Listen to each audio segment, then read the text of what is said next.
Assalamualaikum warahmatullahi wabarakatuh. Alhamdulillahirabbil alamin. Asyhadu an la ilaha illallah wa asyhadu anna Muhammadar Rasulullah sallallahu alaihi wasallam wa ala alihi wa ashabihi amma ba'da.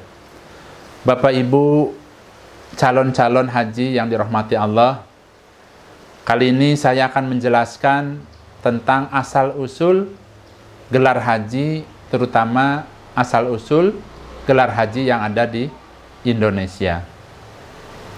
Mungkin Bapak Ibu sekalian ada yang belum tahu asal-usul gelar haji, khususnya yang ada di Indonesia. Untuk itu, saya akan menjelaskan agar Bapak Ibu sekalian nanti dalam pelaksanaan ibadah haji, hatinya selalu dari awal sampai akhir niatnya karena Allah.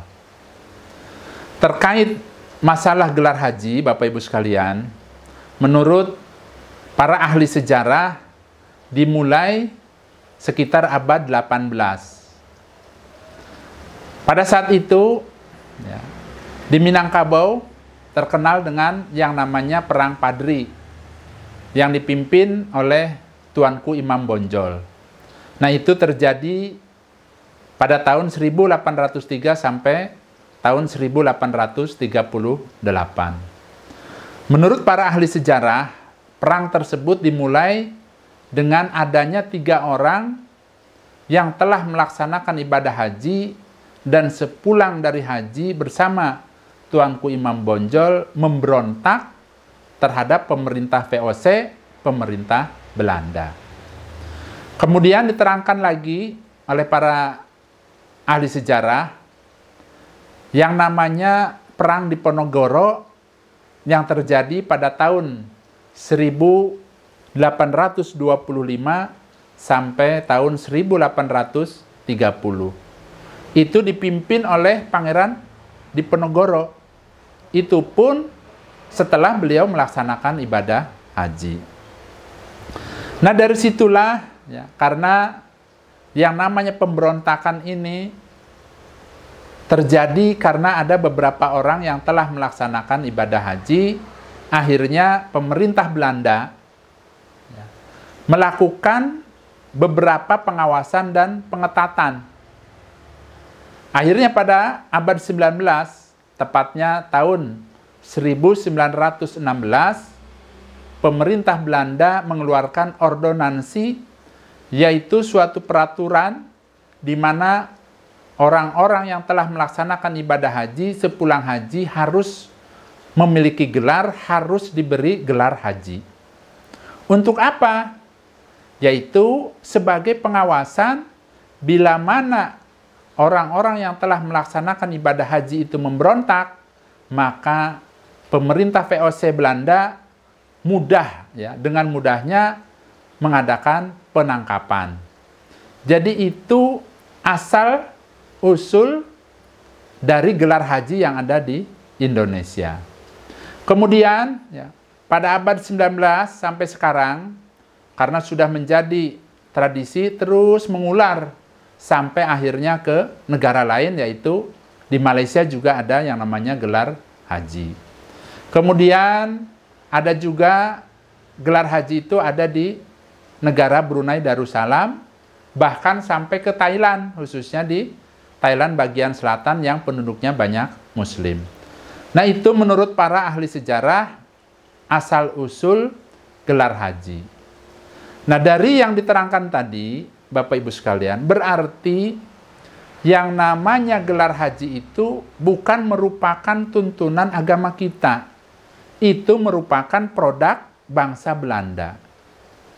Berarti kalau Bapak Ibu sekalian akan melaksanakan ibadah haji, jangan sampai niatnya karena ingin mendapatkan gelar haji. Seperti diketahui Bapak Ibu sekalian, Nabi beserta para sahabatnya juga sama melaksanakan ibadah haji. Namun, para sahabat seperti Abu Bakar, sahabat Nabi ada Umar, nah itu pun tidak mendapatkan gelar haji. Beliau juga sama melaksanakan ibadah haji. Nah, dari sini berarti yang namanya ibadah haji itu itu merupakan suatu ibadah sebagaimana ibadah-ibadah yang lain. Ya, contohnya umpama orang itu ahli sholat, kan tidak mungkin dipanggil mendapatkan gelar haji Pak sholat. Atau orang itu misalnya ahli puasa, ya, itu kan tidak mungkin dipanggil mendapatkan gelar Pak ahli puasa. Nah, dari sinilah ya, saya mengingatkan buat Bapak Ibu sekalian khususnya yang akan melaksanakan ibadah haji, supaya ditoto hatinya agar niatnya mukhlis lillah karena Allah. Yarjuna rahmatahu wa yakhafuna adabah. Niatkan hatinya semata-mata mengharap rahmatnya Allah yaitu surga. Niatkan hatinya karena takut siksanya Allah yaitu takut terhadap siksa neraka. Di dalam Al-Quran surah Al-Ahzab diterangkan, laqad kana lakum fi rasulillahi uswatun hasanah. Niscaya sungguh ada bagi kamu sekalian contoh yang baik, suri tauladan yang baik yang ada pada diri Rasulullah Shallallahu Alaihi Wasallam. Nabi bersama para sahabatnya juga ibadah hajinya niatnya karena Allah, bukan karena ingin mendapatkan gelar. Berarti ya, kita yang akan melaksanakan ibadah haji, di sini saya ingatkan, ya, jangan sampai sedikit pun ada niatan, ya, ada niatan yang lain selain karena Allah. Diterangkan dalam al-hadis itu, ya, ada seorang ahli perang, dia ikut berperang, ya, bersama para sahabat-sahabat yang lain. Nah, kemudian dia ada niatan, ya, selain membela agamanya Allah, ada niatan karena ada ingin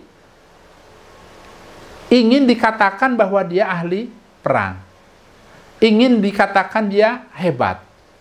Nah, itu pada saat itu ditanyakan kepada Nabi, akhirnya Nabi menjelaskan bahwa orang tersebut tidak mendapatkan apa-apa. Berarti pahalanya menjadi lebur. Bahkan ya, diterangkan, ya, kalau kita beribadah karena Allah kemudian juga dibarengi dengan niatan lain, itu termasuk syirik asgor. Nah, selain itu juga, ya, selain pahalanya juga lebur, ya, kita yang namanya ibadah haji, Bapak Ibu sekalian, ya, ibadah haji itu berbeda dengan ibadah-ibadah yang lainnya.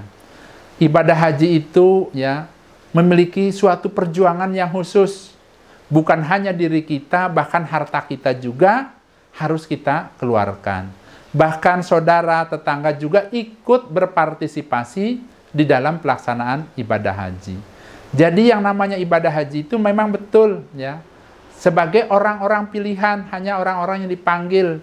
Namun, ya, bukan berarti kita melaksanakan ibadah kepada Allah, niatnya dibarengi dengan niatan karena misalnya ingin mendapatkan gelar haji. Umpama seperti itu, jangan sampai terjadi. Kemudian, di sini juga saya sekedar mengingatkan, nanti sepulang haji juga, ya, jangan marah kalau misalnya, ya, para tetangga atau saudara handai tolan yang tidak memanggil kita Pak Haji dan Bu Haji. Bahkan, andai kata mereka memanggil kita Pak Haji atau Bu Haji, ya, jadikan itu sebagai pengingat agar kita tetap istiqomah di dalam beribadah kepada Allah. Karena apa, Bapak Ibu sekalian? Haji mabrur. Haji mabrur itu adalah seseorang yang melaksanakan ibadah haji, kemudian sepulang haji dia bisa merubah yang tadinya sifat-sifat buruknya ada pada dirinya, kemudian sifat-sifatnya menjadi lebih baik daripada sebelum melaksanakan ibadah haji. Itu yang namanya haji mabrur. Berarti umpamanya ada orang yang memanggil kita Pak Haji atau Bu Haji, itu kita untuk mengingat hati kita. Jadikan itu sebagai pengingat agar kita tetap istiqomah terus beribadah kepada Allah. Jangan sebaliknya, Bapak Ibu sekalian. Kalau umpamanya ada orang yang tidak memanggil haji malah marah, umpama seperti itu jangan. Kemudian, ya, umpamanya, ya, dipanggil Pak Haji merasa bangga, merasa senang. Itu jangan sampai ada hal yang seperti itu hatinya. Karena ya, kalau kita ibadah kepada Allah kemudian ada rasa bangga, dipanggil Pak Haji kemudian rasa bangga, nantinya timbul sombong, timbul takabur, timbul sifat ria. Nah, sifat ria ini ya, akan menghapus, akan melebur amal ibadah kita. Ya, jadi ingat ya, saran dari saya di sini ya, supaya dari mulai awal sampai akhir pelaksanaan tetap niatnya karena Allah.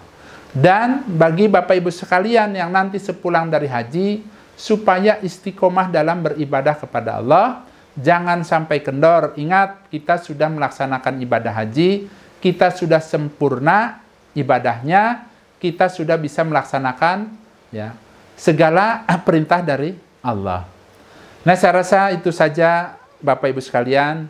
Bila mana ada kekurangan, ya mohon ditambahkan. Bila mana ada kesalahan, saya mohon maaf. Ini semata-mata hanya mengingatkan agar Bapak Ibu sekalian, khususnya yang akan melaksanakan ibadah haji ini, niatnya tetap karena Allah.